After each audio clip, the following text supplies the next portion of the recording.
Okay, so I'm gonna get right to it today.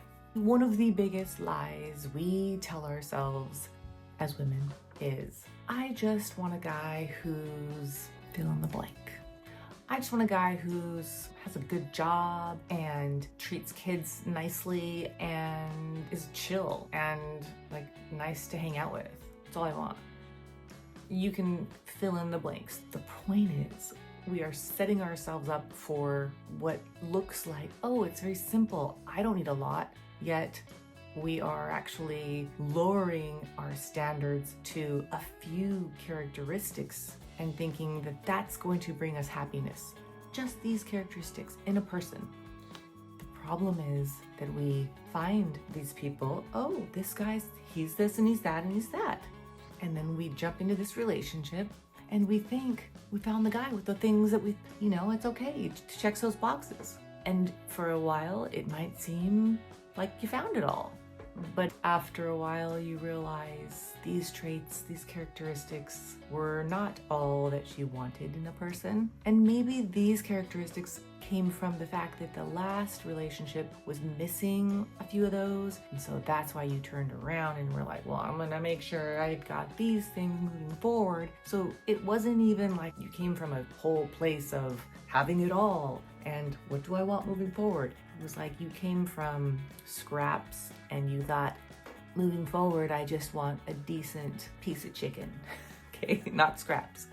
You get a drumstick this time. And you're like, this is what I'm talking about. And then you realize the drumstick is better than what we had there, but this isn't really the full meal. Like, this isn't the full thing. So when we think that we figured out what we want and we tell ourselves, I just need a guy who's this and this and this, we are fooling ourselves if we think that's what it was. We just needed these 3 or 4 qualities that this one didn't have, and boom, now we got it right. That is not how it works, but it's totally how we do it. It is how we do. That's the crazy thing. The other option some of my friends will come up with is they go from this relationship and then they say, I don't think there's any good guys left from what I've seen, and I just want a guy in my life sometimes here and there, once in a while.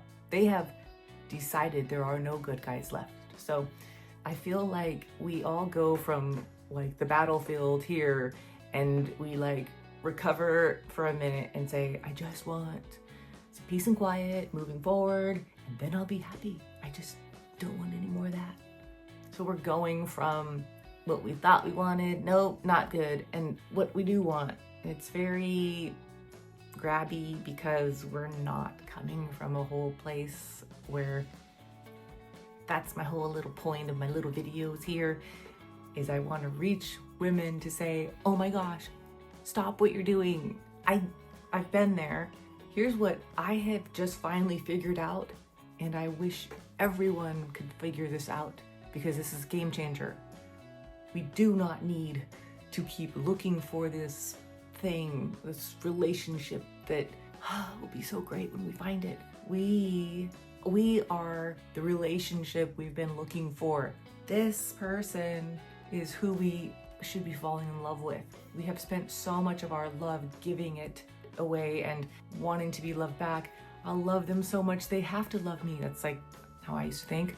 And now realizing that I've given myself all those things that I used to want from someone, like the validation and the cherishing of me, the enjoyment of me. I always wanted someone to enjoy being with me and think I was awesome.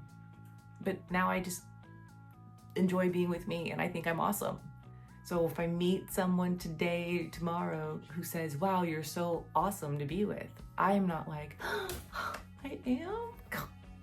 Who, me? I am not desperate like a dog that came from the pound who's dying to get pet and given attention to, like you are when you come out of a divorce. I've joked about, you come out of a divorce like a pound puppy with no self-esteem and you're desperate for anyone who gives you attention. But anyway, you're not going to be desperate. somebody gives you a big compliment, and that might be impressive that they noticed, but it's not going to make me feel better about myself. I already love me and feel awesome about me. There's a wholeness in me now, and I'm more interested in getting to know them and know how they might be awesome. But it's not, oh great, you think I'm awesome, good, cool, I'm impressing you because I want you to like me, so what can I do to impress you? Those desperate thoughts, impulses, or because they were so subconscious. I used to think I was so confident, and I thought I'm awesome, and I thought that I loved myself before, but didn't realize all of my actions and motives were to get someone to love me, which is not coming from a place of wholeness. I didn't really love myself or value myself. Turns out I was just looking for someone to love me. Anyhows, so my point this week was we cannot be going out into the world lowering our standards, thinking that all we need is a guy who's these 3 things, or the opposite, like there are no good guys, don't even look for them, just get the bare minimum and be happy with that. We don't need to do either of those. If we're gonna explore companionship world, we gotta start feeling completely whole and excited to connect with somebody from a whole new place. Okay, let's keep doing this. Let's keep working on things together. Okay.